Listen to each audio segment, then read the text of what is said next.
আজ থেকে কিছু বছর আগে এই মেয়েটা বলেছিল তারা মানুষ আছে, আর আমরা তাকে পাগল বলেছিলাম। এই মেয়েটা ঠিকই ছিল সত্যি, আর আমরা ছিলাম পাগল। এই শিক্ষিত সমাজ সবকিছু বিশ্বাস করে না, কিন্তু এই শিক্ষিত সমাজ সেইগুলোর পিছনেই জড়িত থাকে।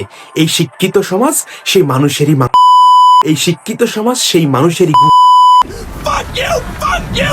Fuck you! Fuck you! Fuck you! I'm dead! Oh God! Fuck!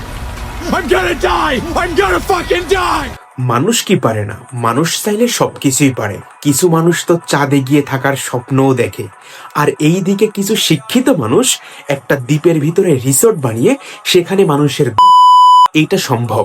হ্যাঁ, এটা আসলেই সম্ভব। এটা শিক্ষিত মানুষ দিয়েই সম্ভব, কোনো অশিক্ষিত মানুষকে দিয়ে এগুলো সম্ভব না।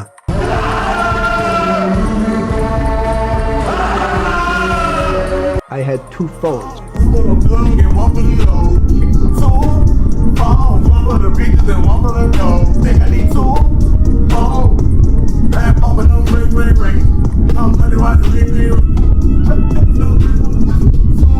পৃথিবীর শুরু থেকে এই ইহুদিরা ছিল মারাত্মক লেভেলের নিকৃষ্ট।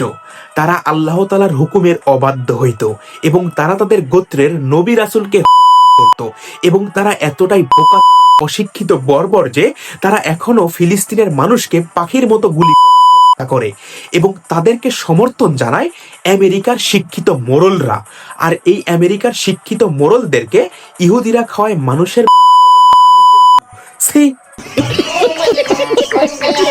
প্রয়াত যৌন অপরাধী জেফ্রি এপস্টেইন সংক্রান্ত ইতিহাসের সবচেয়ে বড় নথি ভান্ডার প্রকাশ করেছে যুক্তরাষ্ট্রের বিচার বিভাগ। প্রায় ৩০ লাখ পৃষ্ঠা, ১,৮০,০০০ ছবি ও ২,০০০ ভিডিও শুক্রবার জনসমক্ষে আনা হয়। আধুনিক বিজ্ঞানের জনক ছিল স্টিফেন হকিং। এই শালাই ছিল একটা প্রতিবন্ধী। এই মাদারবোর্ডকে নিয়ে আমরা কত আলোচনা সমালোচনা করতাম। একটা প্রতিবন্ধী হয়ে কিভাবে সে বিজ্ঞানী হলো, কত কত আলোচনা সমালোচনা, মারাত্মক লেভেলের তাকে সম্মান জানাইতো মানুষ।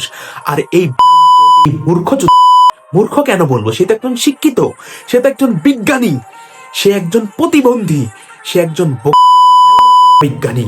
এই বিজ্ঞানী মানুষের কি বলবো, এই খানকি লেভেলের বিজ্ঞানী ছিল না, এ ছিল অশিক্ষিত বর্বর লেভেলের এক বোকা। তাকে জোর করে বিজ্ঞানী বানানো হয়েছে।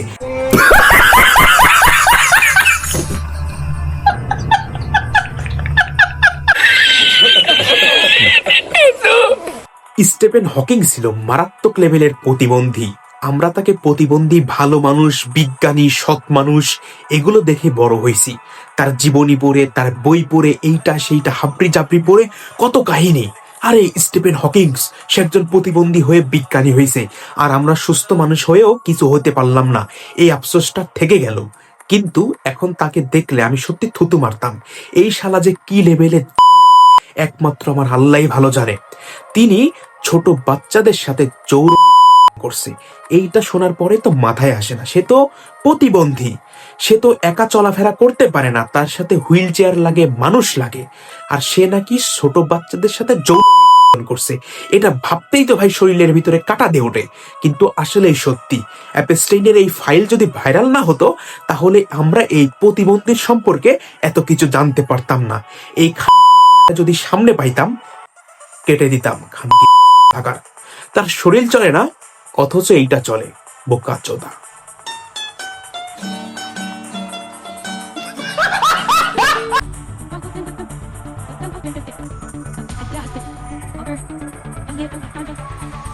ছোটবেলায় পড়াশোনা করতে গিয়ে যেই সব মানুষের নাম জেনেছিলাম বই থেকে, সেই সব মানুষকে অনেক বেশি পছন্দ করতাম, তাদেরকে ফলো করতাম।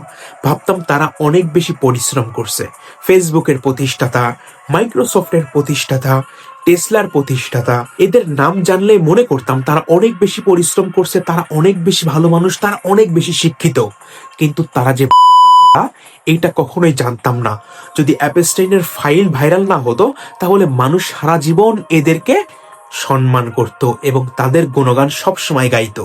কিন্তু অ্যাপস্টেইনের ফাইল ভাইরাল হওয়ার পর থেকে আমার বিশ্বাস মানুষ তাদেরকে দেখলে থুতু দিবে, কারণ তাদের মতো নিকৃষ্ট মানুষ আমার মনে হয় এই দুনিয়াতে আর নাই। তারা মানুষের পারে, তারা মানুষের পারে, তারা এতটা বর্বর, নোংরা এবং নিকৃষ্ট যে আমি কি বলবো, যদি গালি দিয়ে আমার সত্যি অনেক বড় ভুল হবে। তারা আমার গালিরও অযোগ্য।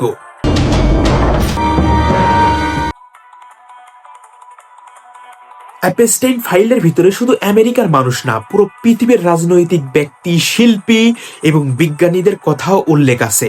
এবং আমাদের পার্শ্ববর্তী দেশের নরেন্দ্র মোদীও সেখানে যাইতো, মানে বাংলাদেশের দিয়ে সেই অ্যাপস্টাইনের কাহিনীর ভিতরে তিনি ঢুকে যাইতো, মানে অনেক আগে গিয়েছিল, এইটা আর কি বোঝাচ্ছিলাম। সেখানে গিয়ে তিনি নাচানাচি করতো, খাইতো এবং ছোট বাচ্চাদের সাথে নোংরামি করতো। এই কি লেভেলের চাওরা ভাই, হিসাব করেন। বাংলাদেশের সব সময় আঙ্গুল দিয়ে থাকে সংখ্যালঘু নির্যাতন, সংখ্যালঘু নির্যাতন, অথচ এই দেশের বাহিরে গিয়ে ছোট বাচ্চাদের সাথে নোংরামি চালাইতো। একবার চিন্তা করে দেখুন কতটাই নোংরা। নোংরা না, অভদ্র একটা বোকাচোদা।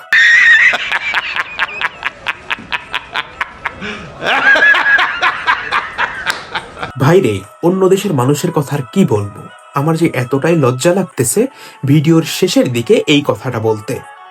অন্য দেশের মানুষকে নিয়ে তো অনেক কথাই বললাম, কিন্তু নিজের দেশের একজন শিক্ষিত মানুষ, একজন নোবেল বিজয়ী, তিনি কিভাবে এই ঘটনার ভিতরে 13 বার চাইতে পারে? সত্যি ভাই আমার খুবই লজ্জা লাগতেছে। ভিডিও বানাইতে গিয়ে আমার মানে একটা ভিডিও আমি 10 বার কেটে ফেলছি। আমার অনেক লজ্জা লাগতেছে যে আমার দেশের প্রধানমন্ত্রী, একজন শিক্ষিত মানুষ, কিভাবে এই নোংরা ঘটনার সাথে 13 বারের মতো জড়িত থাকতে পারে। তার নাম 13 বার উল্লেখ আসছে, এর মানে তিনি সেখানে গিয়েছেন, সেখানে গিয়ে এই অভদ্রতামি এবং নোংরামি করছেন। করতেও পারে, অবশ্যই করছে, তার নাম কেন সেখানে উল্লেখ আছে। তিনি একজন নোবেল বিজয়ী শিক্ষিত মানুষ, তিনি চট্টগ্রাম বিশ্ববিদ্যালয়ের অধ্যাপক অর্থনীতি বিষয়ের। তিনি তো ভালো মানুষ, শিক্ষিত মানুষ, আমাদের দেশীয় মানুষ। তিনি কেমনে এই ঘটনার সাথে জড়িত থাকতে পারে? তিনি তো জুলাই যোদ্ধাদের মৃত্যু দেখে খুব কান্নাকাটি করলো। সত্যি ভাই কথা বলতে আমার অনেক বেশি লজ্জা লাগতেছে যে এরকম একটা নোংরাজনক নিকৃষ্ট ঘটনার সাথে আমার দেশের প্রধানমন্ত্রী জড়িত থাকবে। I am so sorry. ভিডিওর শেষে যদি আমি কাউকে গালি দিয়ে থাকি, কোনো মানুষের নামে যদি অতিরিক্ত কথা বলে থাকি, তাহলে আমি খুবই লজ্জিত। কারণ আমার দেশের মানুষ যেখানে জড়িত আছে সেখানে নিজের কাছে ঘৃণা লাগতেছে। তিনি একজন ভালো মানুষ, শিক্ষিত মানুষ, তার কাছ থেকে এই জিনিসটা কখনোই আশা করা যায় না। আমার মনে হয় শিক্ষিত হওয়ার থেকে অল্প কিছু পড়াশোনা করে, ইসলামিক জ্ঞান ধারণা করে, তারপরে হয়তো মাঠে গিয়ে কৃষিকাজ করে জীবন পরিচালনা করা অনেক আনন্দের, অনেক শান্তির। এই শিক্ষাময়, এই যান্ত্রিক জীবনটা কখনোই শান্তির না। মানুষের হেয় তুচ্ছ হওয়ার কোনো দরকার নাই। আমি যদি একজন নোবেল বিজয়ী হই, অথচ আমি মানুষের সাথে নোংরামি করি, ছোট শিশু বাচ্চাদের সাথে নোংরামি করি, তাহলে আমার এই জীবনের কি মূল্য আপনিই বলেন? আমি যদি পৃথিবীর সব থেকে দামি ব্যক্তি হই, সব থেকে ভালো মানুষ হই, সব থেকে শিক্ষিত মানুষ হই, তাও তো আমার এই জীবনের কোনো মূল্য নাই। দিন শেষে তো মানুষের থুতু আমার খেতেই হবে। I am so sorry. শেষ মুহূর্তে আমি আর কিছু বলবো না। আমার দেশের প্রধানমন্ত্রী এই ঘটনায় জড়িত, এতে আমি খুবই লজ্জিত, খুবই লজ্জিত, অনেক বেশি লজ্জিত। আমি না, আমার মতো হাজারো যুবক এই বিষয়ে লজ্জিত।